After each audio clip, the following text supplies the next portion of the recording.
को कि प्रणाम क्यों किया जाता है। ये जो कथाएं हैं वो सभी ने सुनी है। इस गांव में इस साल में ये चौथी कथा है। प्रणाम करने का क्या फल होता है कि अभिवादनशीलस्य नित्यं मृत्योपसेविनो चत्वारि यस्य वर्धन्ते आयुर्विद्या यशो बलम्। हम किसी को प्रणाम करते हैं तो हमें क्या मिलता है? आयुर, सबसे पहले हमारी आयु बढ़ती है। आयु, फिर विद्या, यश और बल। आयु हमारी उम्र लंबी होती है और विद्या, यदि विद्यार्थी हो वो सुबह प्रणाम करे तो उस पर सरस्वती माँ की भरपूर कृपा होगी। आयु और विद्या, यश, हर जगह पर उसका नाम होगा और उसे बल की प्राप्ति होती है। इसलिए प्रणाम करना चाहिए। पर आजकल ये सब बंद हो गया है, क्योंकि यदि हम रामचरितमानस को खोलेंगे उसमें भी हमारे रघुवर रोज अपने माता पिता को प्रणाम करते थे।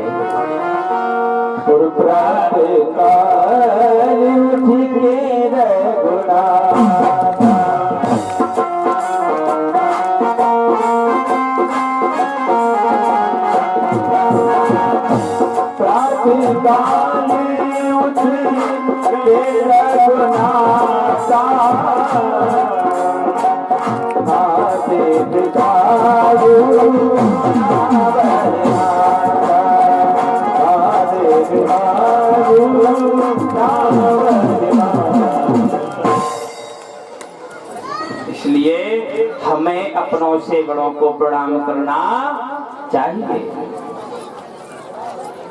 एक बहुत अच्छी कथा है महाभारत की कि एक बार प्रणाम करने से एक स्त्री के 5 पतियों की रक्षा हो गई है। सुनाए कथा के नहीं सुनाए? सुनाए। बड़ी दिव्य कथा है। ये कथा है महाभारत की। आज आपको भागवत में हम श्रवण कराते हैं। यहाँ के लोग बागों के जब भाव बनते हैं तो बड़ा मन होता है तो मैं कुछ ना कुछ सुनाने का। युद्ध चल रहा था महाभारत का।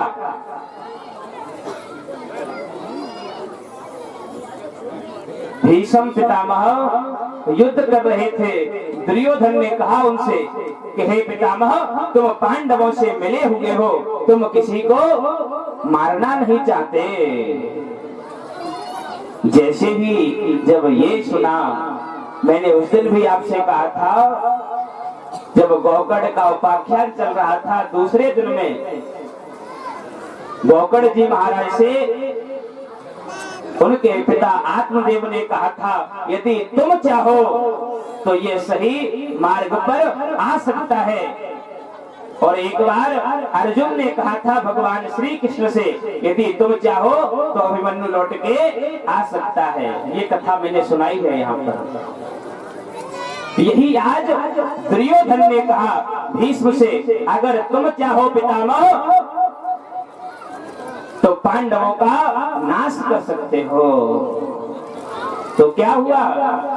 एक बार की बात पितामह ने उससे उसी दिन कह दिया कि तुम अपनी पत्नी भानुमति को लेकर के सुबह जब हम संध्या कर रहे हो, ब्रह्म मुहूर्त में मेरे पास प्रणाम करने के लिए भेज देना, मैं उसे सौभाग्यवती का आशीर्वाद दे दूंगा। आज जैसे ही ये कहा तो क्या देखते हैं, आज भगवान कृष्ण कमरे में जाग रहे हैं और भीष्म पितामह ने प्रतिज्ञा कर ली। उन्हें सब समझ में आ गया तो वो आज सोच रहे हैं कि जो पितामह ने प्रतिज्ञा की है वो अर्जुन को जरूर याद होगी। तो आज मेरे भगवान कृष्ण अर्जुन के कक्ष में जाकर के देखते हैं तो वो खर्राटे मार के सो रहा है। उन्होंने कहा कि हे बेटा, तुम भूल गए अर्जुन कि क्या कि कल पितामह ने प्रतिज्ञा की है। तो अर्जुन ने पता है क्या कहा कि जो हमारा रथ हाँकता है और या जो हमारा स्वामी हो, यदि रात्रि में वो जग रहा हो तो सेवक को जगने की कोई जरूरत नहीं है।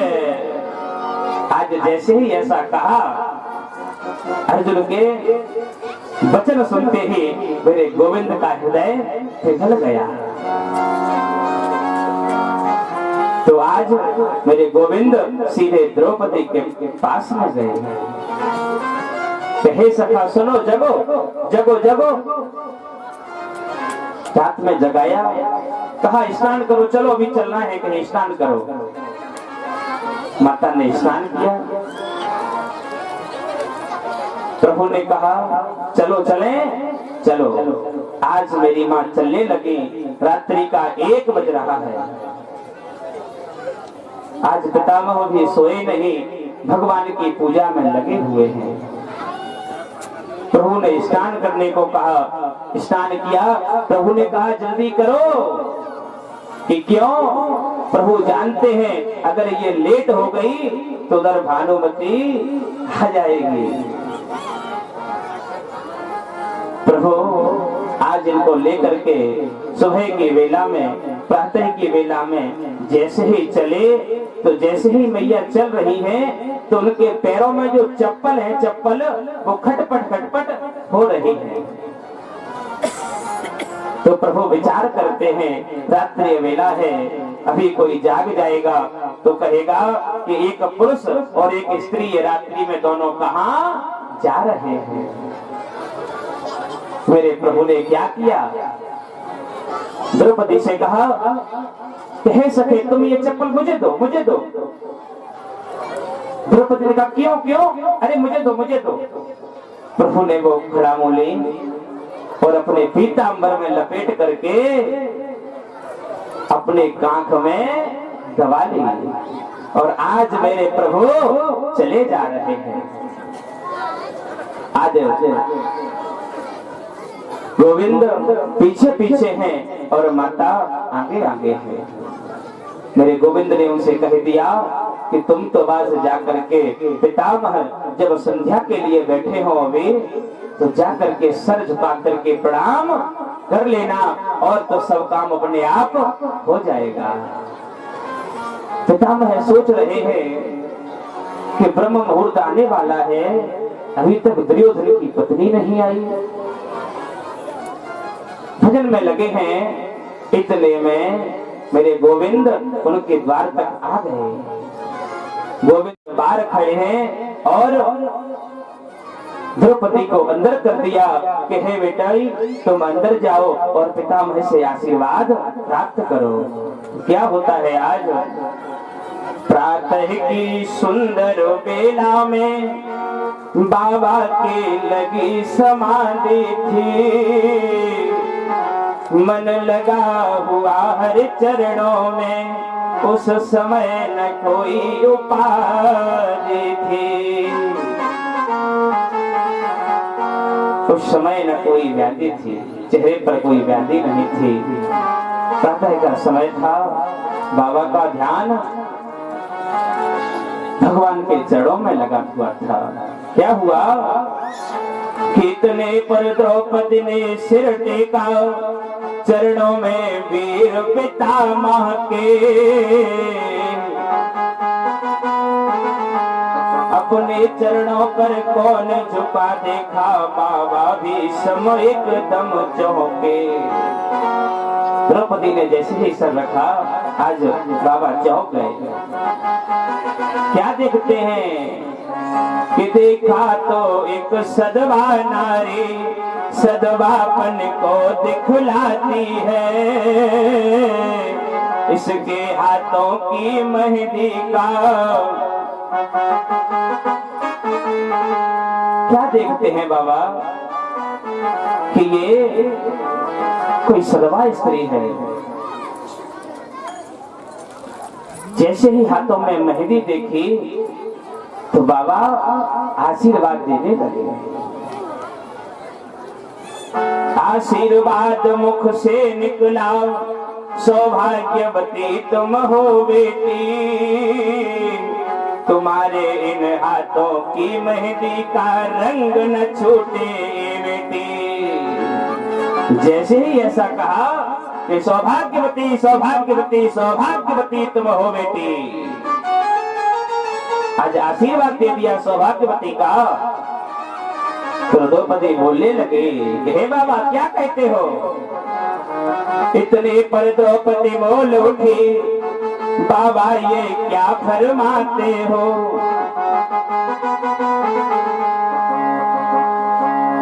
तो जैसे ही देखा कि ये कौन है, द्रौपदी को देख करके अब तो बाबा कहने लगे, अब जो निकल गया वो निकल गया, कि जब तक नभ में चंदा तारे, अवनी पर गंगा धार बहे, आशीर्वाद मेरा बेटी तेरा ये अचल सुहाग रहे। अब बाबा नहीं सुन रहे हैं, अब वो समझ रहे हैं कि हमारे जब मुख से आशीर्वाद निकल ही गया है, तो अब तो बाबा आशीर्वादों की झड़ी लगा दी। सौभाग्यवती कह दिया कि बेटा जब तक यहाँ पर गंगा रहेगी, आकाश में तारे रहेंगे, तब तक तुम्हारा सौभाग्य अमर होगा। द्रौपदी नहीं मानी, कह दिया। इतने पर द्रौपदी बोल उठी, बाबा ये क्या फरमाते हो। कल और कहा अब कुछ और कहा, तुम कैसे सतवादी कहलाते हो। कहे बाबा कल तुमने क्या कहा था और आज तुम क्या कह रहे हो और कहते हो कि हम सत्यवादी हैं। जैसे ही बाबा ने ये सुना तो आज वो द्रौपदी कहने लगती है कि मेरे उन 5 पतियों में से यदि एक भी मारा जाएगा, आशीर्वाद तेरा बाबा झूठा ही कहलाएगा। हे बाबा यदि हमारे 5 पतियों में से अब एक भी मारा गया तो तुम्हारा आशीर्वाद झूठा पड़ जाएगा। जैसे ही ऐसा सुना कि हाँ कल मैंने प्रतिज्ञा की थी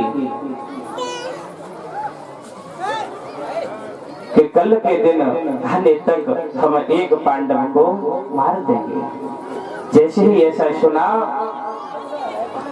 तो आज बाबा हृदय में सोचने लगे। द्रौपदी के वचनों को सुनकर हाथों से माला छूट गई, मन हर चरणों में लगा हुआ चित्तचोर समाधि टूट गई। वो आज का सोच रहे थे, जैसे ही कल का सोचा कि कल हम इनको रणभूमि में दुर्योधन के सामने प्रतिज्ञा करके आए थे, अब वो उसका क्या होगा। तो अब वो कहते हैं कि बेटी रुको रुको रुको, मैं तुम्हारे वचनों का उत्तर भी देता हूँ कि बेटी तेरे उन वचनों का उत्तर पीछे दे पाऊंगा और तेरे सुहाग का निर्णय भी अब पीछे ही कर पाऊंगा। अब बाबा सोचने लगे कि द्रौपदी को इतना ज्ञान नहीं है कि वो सुबह सुबह मेरे पास आ जाए। कौन लेकर के आया है द्रौपदी को। तब वो विचार करते हैं तो क्या देखते हैं। इतने पर बाबा ने देखा दौड़ी का दृश्य निराला था, दौड़ी का दृश्य निराला था और पीतांबर का घूंघट ओढ़े वहाँ खड़ा बांसुरी वाला था। बाबा क्या देखते हैं सामने कि पीतांबर का घूंघट डाले स्वयं कोई खड़ा है। बाबा पास में पहुंचे, कृष्ण पीछे को हटने लगे। तो जैसे ही बाबा देखते हैं, बाबा ने ऐसे नीचे निगाह की तो कृष्ण ने पीछे से और लेकर के आगे को घूंघट कर लिया। इतना किया कि वो ऊपर से पूरा नीचे आ गया। बाबा क्या देखते हैं, ये तो कृष्ण के साथ में आई हैं। भीष्म जानते हैं ये सच्चे भगवान हैं। भीष्म को पता है ये कृष्ण ब्रह्म है। तो कह दिया कि बेटी अब तुम जाओ, अब तुम जाओ, कि जाओ जाओ बेटी घर जाओ, आज से ये विजय तुम्हारी है। तुम्हारे पतियों का बाल नवा का जब रक्षक कृष्ण मुरारी है। आशीर्वाद दे दिया कि बेटा जाओ जाओ, तुम्हारे पतियों को कोई मार नहीं सकता जब तुम्हारे साथ स्वयं श्री कृष्ण हैं। तो ये हमारी भारत की नारी है जिसके आशीर्वाद लेने मात्र से ही जिसके 5 पतियों की जान बच गई। तो आज सबको इसी में शर्म आती है कि हम इनको प्रणाम करेंगे। अरे भैया, प्रणाम करने से बड़ा कोई पुण्य है नहीं। तीर्थों में जाओ, अगर तीर्थों में जाकर के तुम देखोगे, एक वृंदावन में छोटी सी पुस्तक निकली है कर्णधार, उसमें पढ़ा था हमने कि यदि कोई व्यक्ति तीर्थ में जाए, इलाहाबाद जाए, कुंभ स्नान करने जाए और वो उधर से आए, यदि तुमने उसके पैर छू लिए तो उसका आधा फल तुमको प्राप्त हो जाता है। इसलिए हमारे शास्त्रों में पैर छूने का प्रमाण है।